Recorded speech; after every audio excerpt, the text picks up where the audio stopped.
He begins by saying, by the deeds of the law, no flesh will be justified in his sight. Now the first question is, to what is he referring when he refers to the deeds of the law? There have been those who are saying that this is a restrictive passage, that it only refers to the ceremonial requirements of the Old Testament law. And that what the apostle is saying here is that nobody's justified by going through all of the actions that God commands, as he did the Jews, going through the sacrificial system and all of the cultic practices that were associated with the tabernacle and later with the temple. In other words, he's saying that nobody's going to be justified by following the rituals that the law commands. And again, that's a very restrictive application of the text. The vast majority of commentators, however, say no. Paul's not simply limiting this to the performance of ritual, but rather to all that the law commands, including all of the moral obligations that God's law imposes upon his creatures. And so he's saying that by the obedience to the law of God, both cultically, ritually, as well as morally, by the keeping of these, no one will ever be justified. So in that sense, any kind of good work, as we would perceive it to be, is excluded from the grounds of justification. Now others have again limited this passage to say that no works of obedience done prior to regeneration will add to our justification.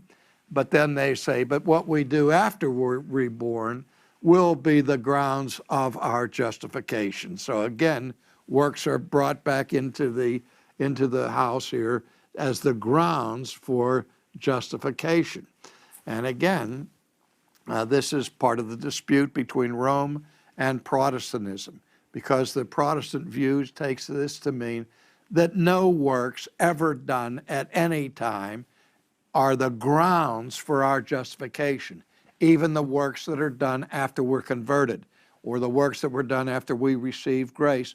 Those works, that they may contribute to our reward in heaven, are never part of the grounds of our justification. Now the apostle goes on, excuse me, let me just say this. Again, when he's talking about justification, he's not talking simply about a work of divine pardon. There's a difference between being pardoned and being justified. A person is pardoned who has already been declared to be and convicted of being guilty. And after they're convicted of being guilty, the governor or the president may execute their executive privilege of giving clemency and pardoning these people. That is, excusing them from the punishment that is due to their guilt. But justification is not simple pardon. Now, part of justification involves the forgiveness of sins, but the essence of justification is declaring a person just. So in one sense, you don't have to pardon somebody who's been declared righteous. People who are righteous have no need of pardon. And so that the point of justification goes beyond the forgiveness of sins that is ours in the cross and all the rest, to the declaration by God that we who are in Christ and who possess faith are counted righteous before him. That's why we've said all along that the imputation of somebody else's righteousness, the righteousness of Jesus, is so fundamental and essential to our understanding this work of justification.